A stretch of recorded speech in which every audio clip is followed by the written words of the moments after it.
Hello, and welcome to the Still to Be Determined podcast, the podcast that follows up on topics from the YouTube channel Undecided with Matt Farrell. I'm Sean Farrell. I'm a writer, and I'm the older brother of Matt Farrell, who is also here. Hey, everybody. Today, we're going to be talking about Matthew's most recent episode, which was from August 25th, 2020, and it's titled Exploring Tesla's Battery Day and What to Expect. What I expect from Battery Day are free batteries. Free batteries for everybody. I'll really get a charge out of it. Hey! All right. And I'll stop there. Oh, don't stop, Sean. I like to pack the puns into my videos. Both positive and negative? Oh! So, ladies and gentlemen, you can see that it runs in the family. This is genetic. Yes. So Battery Day it was originally slated for sometime in April, if I remember correctly, wasn't it? Yeah. Yeah, it was in the springtime. Yep. Did something happen that caused a delay? I don't know. I don't know why they kept delaying it. So Battery Day is now when? It's supposed to be September 22nd, I believe. And your video focuses largely on not hard data, but a sense of excitement within the company of Tesla. Yes. And people trying to read the tea leaves. And you talk about things like a new production process. You talk about potential increase in storage capacity. One of the things that occurred to me is if you look at the different options that might come out of this, there seem to be three big ones, and maybe you could add more if you can think of any. One would be the power limit increase. One would be environmentally friendly change in processes used. Because that's part of this, if I understand correctly, that there are components that are minerals that are used, and if they change to other minerals, it would potentially be easier mining or less mining and a positive environmental impact. Correct? Yes. And then another one would be price. I was wondering if you, for yourself, would rank those in the order of that's the big one I'm hoping for, and then down to it would still be obviously these are all good news, but the one from first to last, what would your ranking of those three be? It would definitely be price would be number one. That's the one I think. And the reason I put that at number one is because for the transition to electric vehicles to really, we're at a tipping point right now, like within the last year to the next year or two. We're at a tipping point where EVs are going to become cheaper than gasoline vehicles. And once that happens, anybody that buys a gas car is insane, because why would you pay more money for a car? It's not only more expensive up front, it's going to be more expensive over the lifespan of the car. So we're at that tipping point right now, which is why I'm so one of the excited. Comments that I noticed there was an interesting conversation going on in the comments, which was there was the meta conversation of the hype is too much. And then there was the detailed conversation, which was people saying things like price point is a problem. You can't, somebody weighed in from the Australia, New Zealand region and said, the price of these cars is astronomically high and our government doesn't do anything to give us subsidies. So it makes it impossible to purchase these. Which I imagine is largely from a supply perspective. You have to put those cars on a boat and take them to Australia and New Zealand. And I imagine that is an astronomical part of the price for them. Yeah. Importing them into that country is very expensive. Yeah. So there was that conversation. There was also the conversation about, the change of price would be good for the overall, not just the sale of the car, but also things like power walls and the spillover into, you've talked recently in other videos about they're almost not a car company anymore. They're almost becoming a power supply company, a battery company, effectively. They're an energy company. That's really what they are. So you'd put price first. Yes, 100%. And then next up would probably be the environmental aspect, where you're using different or better rare earth materials. So like getting to the point where you don't need cobalt anymore in the batteries, which is what Tesla's been striving to. do, is to get rid of cobalt. And the Q2 call, how he kept saying over and over again he put a public call out saying, any mining companies that are doing nickel, please get in touch because we need lots of nickel. And so it's like that was they're trying to get into materials that are, I wouldn't say necessarily easier to get, but that don't have the environmental impact that some of the other materials do. And is it also a human rights perspective? There are a lot of companies like this cobalt. Isn't just Tesla. I believe. Yes. I believe that cobalt is a human rights mining issue for some countries. Yeah, if you're getting, and so a lot of these companies, including like Apple and everything like that, are putting requirements on their suppliers to ensure that they're getting good resourced cobalt for their batteries, but there's still suppliers use third-party suppliers and they may not know 100% where it's coming from. So it's still an issue and it's a whole bag of hurt, which is why a lot of companies are just trying to get the heck away from cobalt altogether because it's expensive and there's the human rights issues around it. So it's just trying to distance themselves. So you'd put a change in power limit last. Yeah, which is surprising. Which is surprising to me. Yeah.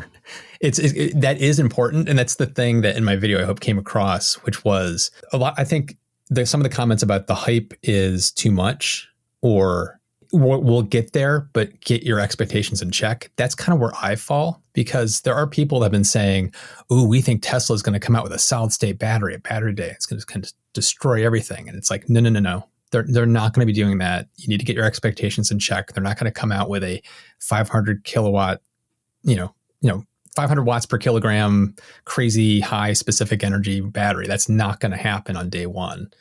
This is more what they're going to show is we are shifting how we're manufacturing. We're shifting how we can do X, Y, and Z. So we cannot make a gigawatt at the gigafactory. We can make a terawatt of batteries because we can ramp up our production so fast. And we'll be able to do it cheaper and we'll be able to produce more cells and we'll be able to do a slightly higher specific energy. And in 5 years, we'll be able to get to 400 or 500. But it's like, you got to get the expectations in check. It's like, there's been a lot of wild speculation that when I read it, I'm like, oh God, no, because all you're doing is setting yourself up for disappointment. So that was kind of the point of the video, was trying to put things in perspective where this is going to be about manufacturing and costs and resources. And the drastically higher specific energy will be coming, but it's not going to be on day one. There were people in the comments for whom the power limit is actually their number one because they live in more remote locations. Yeah. And I think that there's the benefit of where you live, which is in a suburban, close to urban locale where charging stations are plentiful and you're never using your car very far from home. Mm-hmm. And even if you do take it on longer trips, you are still within miles, probably at any given moment, of getting to a safe charging location. Right. And there were people for whom a 300, you played the quote from Musk, and he said that 500 kilometers basically is what he thinks is going to be the standard. He was just like, just across the board, that's what you're going to get. That's going to be the sweet spot that we're going to hit. And there were people for whom that was not enough. And I imagine that there are people in the US, I can envision people in Midwestern states for whom that would not be enough. But you have to put it in perspective though, because you have to look at like, what is the majority of people? How are they using their cars? And the majority of people are not doing that. So are you going to design a mass manufactured car for the 5% that need incredible range or 10% that need incredible range? Or are you going to design a mass market car for 90%?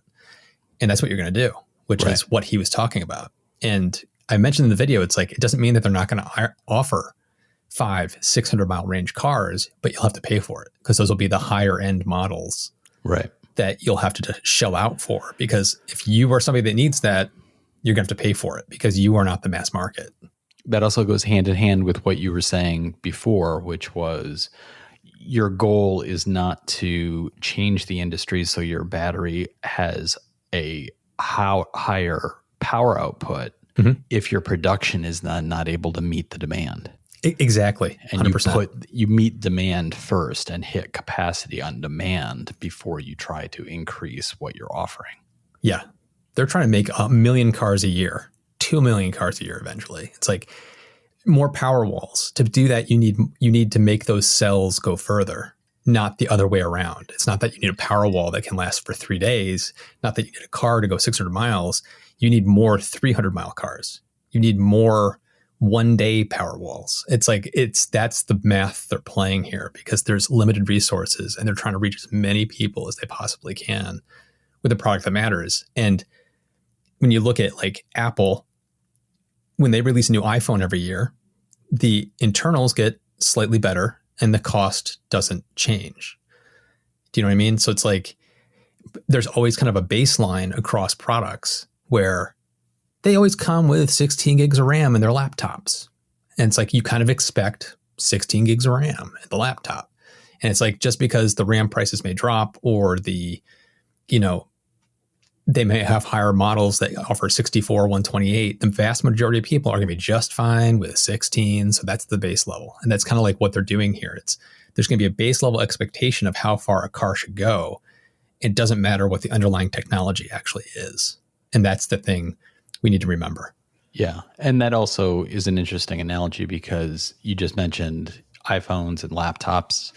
Mm-hmm. Those are two industries that have probably reached a ceiling of how far they can develop beyond what they currently are. And that's something you've mentioned in the past, which is several years from now, your phone is not going to do a lot more than it currently does. Right. Because the technology is kind of maxed out right now. Tesla's cars have not reached that point. But at the same time, it's also kind of like going back to that 16 gigs of RAM in your laptop. It goes back to the Osborne effect. They would be doing themselves a disservice to their company if they suddenly had a base model that was 500 miles and cost the same amount of money. It's like if they set the expectations that that's what happens when they do an update like this, if there's ever a whiff of a future update, people would stop buying the car to wait for that next big thing. And as a company, you don't want that. It's like, because you don't want your sales to dry up and then suddenly you can't weather the gap until the next release. Right. That's why companies like Osborne went out of business. I actually, it's as if you are reading my notes. Because I wanted to go into more detail on the Osborne effect, because as interesting as the Tesla news is, and all the nuts and bolts of the car production and the potential change that will come when they make their announcement, whatever it is, I think that your video does a very good job of exploring all of that. We've talked about some of that. But one of the things that made me really want to do a deeper dive was when you mentioned the Osborne effect. And I was wondering, can you go into a little more detail about what was Osborne producing? Because I'm not familiar with this. What were they doing, and how did they cut the legs out from underneath themselves? The Osborne company was a computer company. It was like, if you think about like an IBM computer or the Apple computer, it's like the Osborne company was a company that made computers. And back in the day when they were making computers, you're talking about $2,000-$3,000 for this computer. And the owner of the company, when they were coming out with a new model, he was pitching it as it's going to be revolutionary. It's going to put everything to shame that has come before, even our other products. He oversold what was expected out of that new computer. And because of that, all of the orders for his current computers stopped. Because why would anybody spend $3,000 on a computer that the owner of that company said, our new thing is going to put this old thing to shame? It's like, why would you spend a dime on that product? So what he ended up doing was cutting the legs out from his current product line, and people waited. And the problem was that the new computer wasn't happening in a time frame that the delivery was too far down the line. And so he ended up drying up his sales, and the company couldn't weather the gap to the new computer. And then when the new computer does come out, it doesn't meet expectations, and it further compounds things. And it just it's like a snowball. It's like it was basically a marketing snafu of a company that completely tanked the company. And so no company since then wants to replicate that. So it's like Apple's very careful not to replicate that. Google doesn't replicate that. Nobody wants to do that because You don't want to see somebody stop buying your new iPhone because they're expecting the next iPhone, even though that does happen in small amounts where people, if you're getting close to September, the new iPhone's coming out, you may wait to see what the new iPhone is before you buy it. But by and large, the majority of people don't do that. You need a new phone, you go out, you buy a new phone. And that's the whole reason I brought up the Osborne effect for this specific situation. Is like Tesla does not want people to stop buying Model Ys and Model 3s because they think a new battery pack is going to double the range that they can get for the same amount of money today, because that's not what's going to happen. It's like in Apple takes it to an extreme where they say nothing. Like there's not a word spoken of a new product until that product is usually ready to actually launch. Like they'll come out and say, here's a new product. It's available in 2 weeks. Right. Other companies will sometimes actually leak information about a new product, a month or so ahead of the actual launch to kind of get the buzz going and get some press. But once again, they're carefully orchestrating that pretty close to the actual announcement of the product because they don't want to end up cutting themselves at the knees on their current product line. And I will say Tesla's been in danger of that happening with this because of the way Elon has been hyping Battery Day. And they hyped it at the very beginning of the year, and then it had to get delayed. And so it's where it normally would have been a few months between his hyping and the announcement. It's now been the better part of a year. And so that we've time talked gap in the past that Elon may not be the best social media manager. No. For his own company. He doesn't always do the company the best service, and he doesn't always do himself or society the best service with some of the things he puts out there socially. And I don't bring that up as a moment to litigate it, but you're 100% correct. What he typically does is he overhypes, he delivers on what he's promising, but he almost never delivers it on the time scale he promises it. So it's like, if you go back and look at all those things of like, oh, we'll have this by next year. It's like, they didn't. They had it 2 years later. It's like, it's right. One of those kind of things. And so for him, for this was out of his control. So sure. I want to make that very clear. It was like, nobody saw COVID coming. So it's like, he couldn't have predicted this. But at the same time, this is just kind of like a repeat of what's happened, where it's like he hyped something and where it should have happened within a few months, we're now better part of a year later, and it's allowed things to kind of fester and get a little like over speculation and the hype getting out of control and people talking about solid state batteries. And it's like, everybody needs to calm down because you're going to be very disappointed otherwise. Yeah. Just I think that's human nature too. There's excitement and there's hope, and those two things mix together to create hype. And you end up with those moments of just you wait just a couple of weeks from now and things are going to be perfect. And that's human nature. I mean, pop culture has been over-promising what our lives are going to be like for forever. Yeah. Wanted to make a slight shift in topic as our last point of discussion around Tesla, which was your video obviously dropped ahead of the big scandal that came out of Tesla, not at Tesla's doing, but did you hear about the spy scandal? Yes, I did. So I wanted to talk briefly about that and just kind of, for anybody who doesn't know what I'm referring to, there was a Russian citizen who visited the United States and tried to enlist the help of an employee of a company that did work for Tesla for $1 million to basically put malware into the Tesla system. And this employee,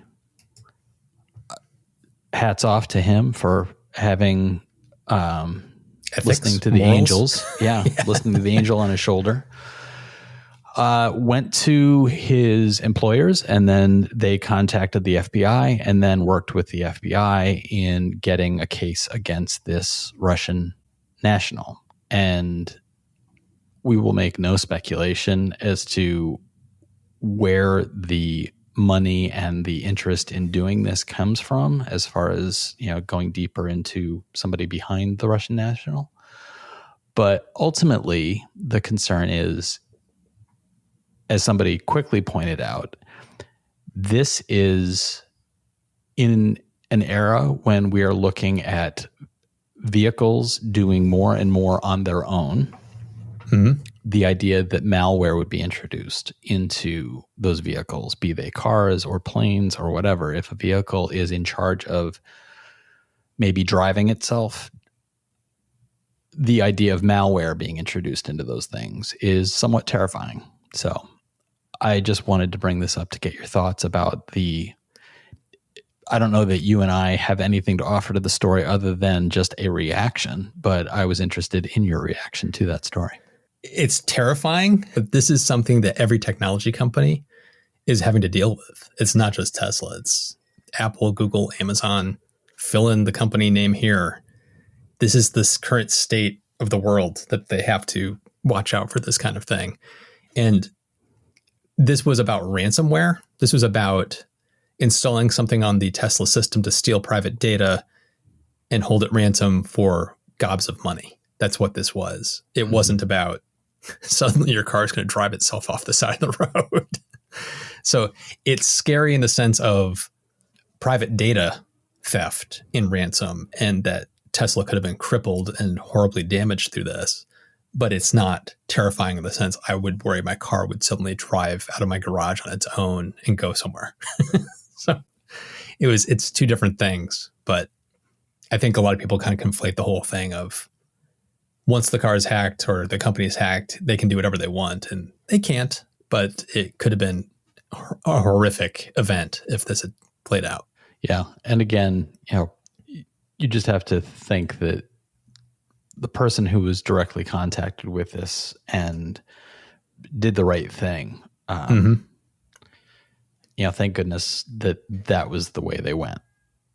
The other side of this, though, is since this is actually from a operations point of view inside of a company, I can guarantee you that the Tesla's operations team, since this has come out, whenever this did happen, they've probably started implementing things inside the company to make sure that this couldn't happen. Let's say the company I used to work for, you remember when the Sony got basically hacked a few years ago, where it made a whole bunch of press because all this private information was stolen from the Sony PlayStation network and other Sony companies. And the company I worked for was a subsidiary of Sony. And the operational changes that happened inside our business unit, which was not actually hacked, but because we were part of the bigger umbrella, we reacted as if we were. The changes that were made were pretty dramatic, and things were put into place that would make that kind of attack extremely difficult to near impossible. Right. It doesn't make you impervious, but there were changes put into place very quickly. And so my guess would be something similar was done inside of Tesla. This probably shook a lot of people to their core on the security and operations team. So I would not that they're impervious now, but like this kind of thing, I think would be harder to pull off now since they've gone through it this once. So it'll be interesting to see how they move forward. They dodged a bullet. They need to give that guy a raise. That's what they need to do. You should give him a Tesla. Yeah. So to end the podcast the way we usually do, sharing a little bit of what we are using to distract ourselves in this pandemic era, how we're entertaining ourselves. And just real quickly, for me, it's been a very busy week where there hasn't been a whole lot of time to try anything new, but I ended up just crossing paths with some old favorites, which were some crazy streaming services that offer tons of stuff for free. And among them are Pluto, which last night I was able to watch the movie Clue for free. And I also ended up stumbling across on a trip recently at a hotel a number of episodes of old Star Trek that just stood up in ways I didn't anticipate. It was some episodes of Deep Space Nine. So I guess for me, it's just sometimes it's best just to kind of follow what's in front of your nose. And that's what I've been doing this past week is Yeah. just kind of channel surfing, and whatever catches my fancy, I've been settling into that, and it's been very relaxing. So Yeah. And probably refreshing because it makes you remember happier times. Exactly. Exactly.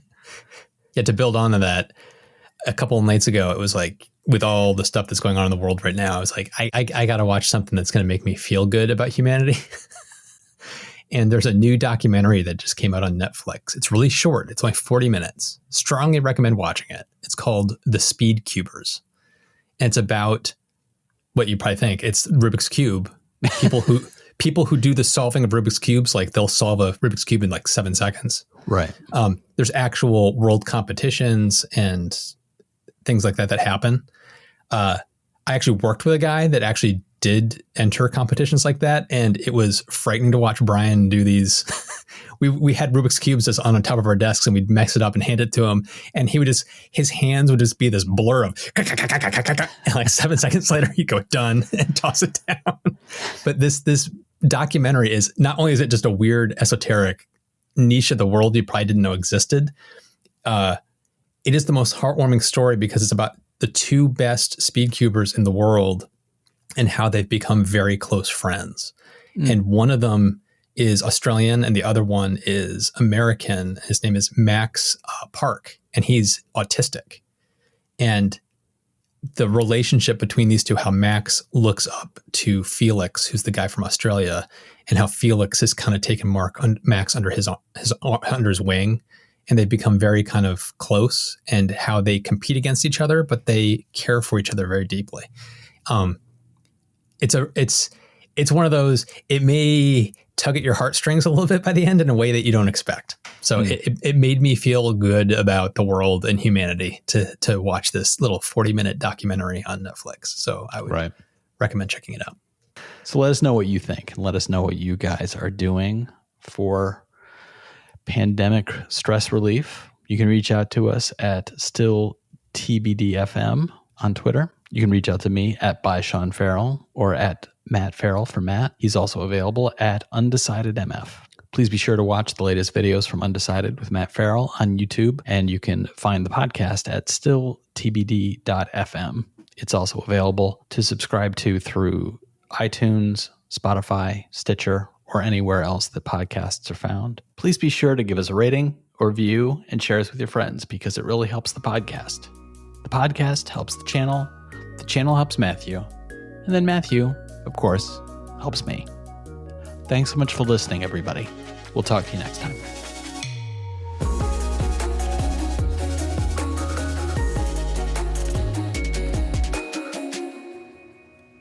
Hi, everybody. So, both Matthew and I are migraine sufferers, and occasionally a migraine will not pay attention to the podcast schedule. That happened today. So before recording, I had to take a pill for a looming migraine. And the results are what you're about to hear, because it really helps the podcast. The podcast.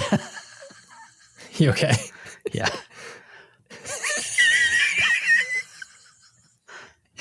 Are you all right? Take.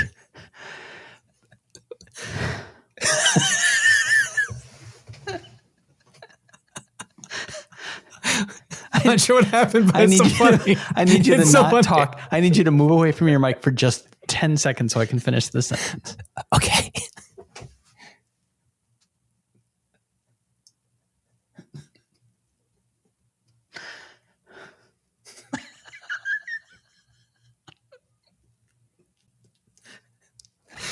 I'm gonna mute myself.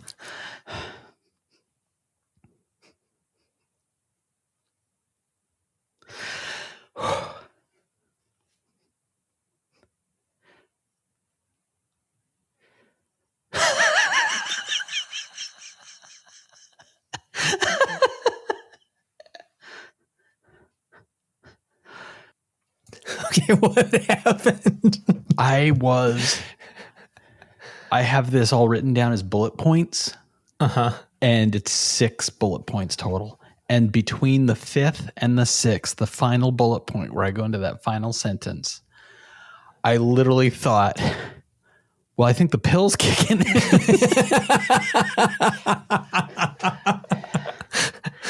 And man.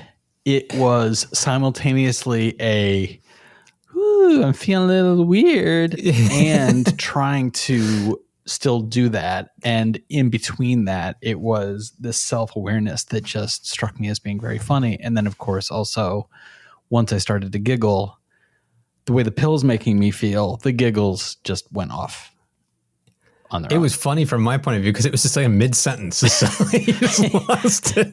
It went, I completely fell off the rails. And it was one of those moments where as it was happening, if it was driving a car, it would be the moment that you are going sideways. Yeah. Off the embankment and you're like, whoa, here I go. I was in the middle of the sentence and thinking, I'm going to lose it. I am losing it. I am losing it right now. Now is the moment that I've lost it. And it was, I could hear it in my voice. I could hear it.